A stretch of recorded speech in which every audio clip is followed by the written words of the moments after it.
Em nome do Pai, do Filho e do Espírito Santo. Amém. Senhor Deus, envia sobre nós a Tua graça, dá-nos os Teus dons. Ensina-nos, Senhor, a perceber a grandeza do Teu amor e nunca duvidar da Tua presença em nosso meio. Em nome do Pai, do Filho e do Espírito Santo. Amém.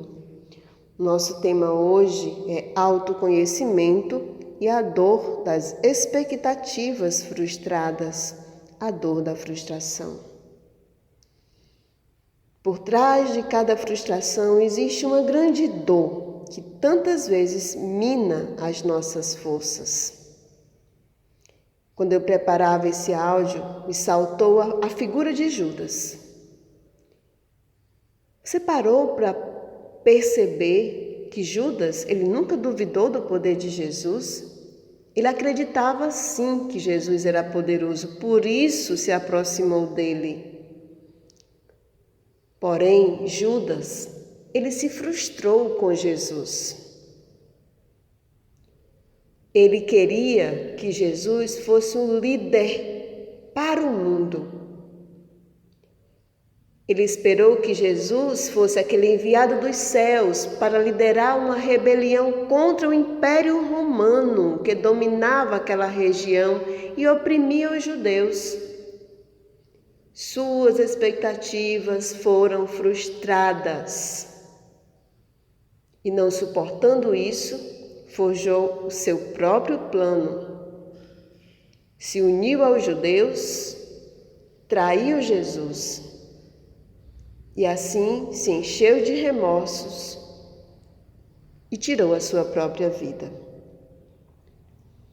Essa história talvez você nunca tenha ligado ao tema frustração. Mas como a figura de Judas tem a nos falar? Muitas vezes nós queremos, como ele, manipular Jesus e fazer com que Jesus faça as coisas da minha forma, na minha hora e do jeito que eu quero. Jesus não se deixa manipular, Ele é Deus. Ele sabe de todas as coisas.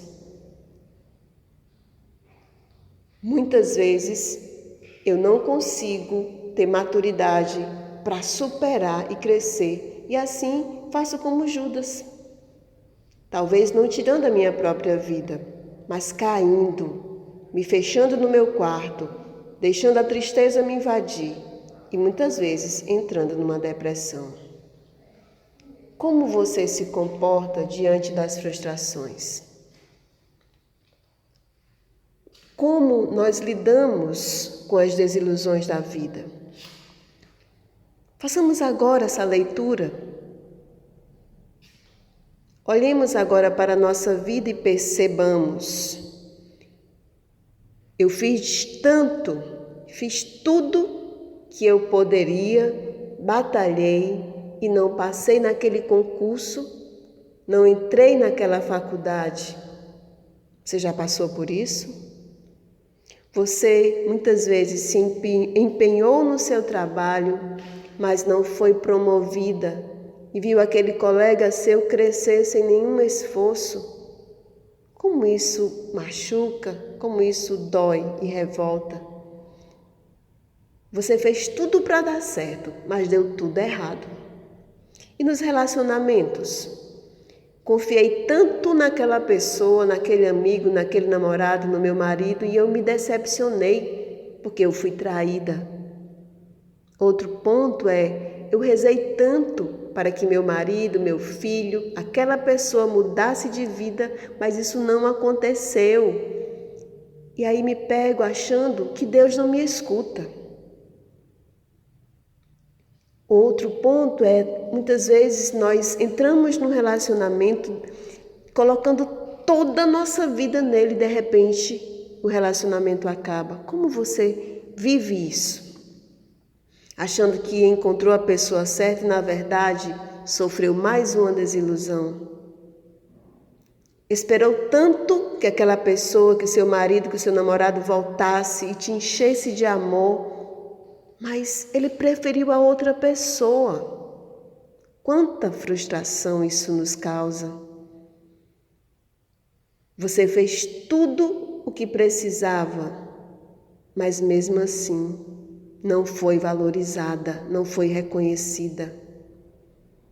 E talvez tenha se frustrado com você mesma, porque foi boba, porque deixou se enganar, porque fez coisas erradas, porque subornou e aí não consegue se perdoar.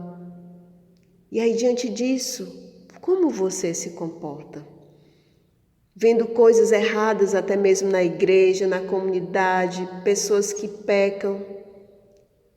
Você se frustra diante disso e quer abandonar tudo, até mesmo Deus, porque Deus não fez como você queria e aí cai no mesmo erro de Judas? Abandonando Jesus e forjando o seu próprio plano para conseguir o que você queria? Nós sabemos que somos humanos e que, de fato, queremos ter o controle da situação. Queremos que tudo aconteça da minha forma. Mas não é assim que funciona. Como nós reagimos diante dessas frustrações? Outra figura que me saltou à mente, ao coração, foi a figura de Pedro. Pedro também se frustrou, mas se frustrou de uma outra forma. Judas se frustrou com Jesus, porque Jesus não era quem ele pensava. Pedro se frustrou com ele mesmo, porque ele traiu aquele que era inocente e chorou amargamente. Porém, Pedro acreditou na misericórdia de Deus. E aí, olhando para Jesus, teve coragem de encarar Jesus, de olhar nos olhos de Jesus e dizer: Senhor, misericórdia, porque sou um pecador. Quem você escolhe ser? É uma escolha. Perceber que as frustrações são reais. A vida não é assim como nós queríamos que fosse. Mas fazer delas uma ponte de encontro com Deus. Senhor, não é como eu quero, mas é como Tu queres. Não foi aquela hora, Senhor, mas a Tua hora vai chegar. Vamos hoje nos unir e dizer, Senhor, eu confio em Ti. Sei em quem coloquei a minha confiança. Não é a frustração que é problema, mas é a minha imaturidade diante delas. Façamos de tudo uma ponte para encontrar-se com Deus. O nosso Redentor está vivo e age em nosso favor. Que o Senhor nos conceda essa graça da maturidade humana, do deixar de ser criança e abraçar a vontade de Deus. Quem espera em Deus não se cansa. Quem espera na vontade de Deus não se frustra. Frustração é algo da nossa maturidade humana que idealiza algo. Mas quem se apoia na vontade de Deus tem esperança. E assim não se frustra, porque a esperança não engana. Que o Senhor nos conceda essa graça.